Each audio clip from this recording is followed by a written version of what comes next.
গরমের হাত থেকে যদি বাঁচতে চাও পাশে রক্ষিতা রাখো।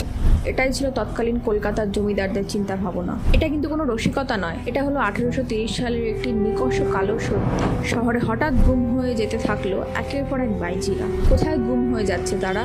কারো কোনো হদিশ নেই, কোথাও কোনো চিহ্ন নেই। দালালদের অভিযোগের ভিত্তিতে শুরু হয় তদন্ত। ক্রমশ উন্মোচিত হয় কলকাতার ইতিহাসের সবচেয়ে বড় স্ক্যান্ডেল। সত্যি ঘেন্না ধরে যাবে তখনকার বাবু বিবিদের কথা জানলে। কারা এই নরপশু জমিদার, যাদের লোভ, লালসা, যৌন বিকৃতির শিকার একের পর এক অপরূপা সুন্দরী নারীরা? নৃত্য গীত ছিল যাদের পেশা। সৌরভ চক্রবর্তীর দুঃসাহসিক থ্রিলার রাজনর্তকীতে এই রহস্যকেই উন্মোচন করা হয়েছে। এতগুলো বছর পরে সেই চাপা আর্তনাদগুলিকে তিনি জনসমক্ষে তুলে এনেছেন। ইতিহাসের নিষিদ্ধ সত্যি যদি হজম করার ক্ষমতা থাকে তবে পড়া শুরু করুন রাজনর্তকী। এই বইটি কিন্তু কেবলমাত্র প্রাপ্তবয়স্কদের জন্য। আপনি যদি আমাদের কলকাতার ইতিহাস সম্পর্কে আগ্রহী হন তাহলে এই বইটি কিন্তু মিস করবেন না। এই বইটি যদি আপনার অলরেডি পড়া হয়ে গিয়ে থাকে আমাকে অবশ্যই একটা রিভিউ দেবেন। Thanks for watching.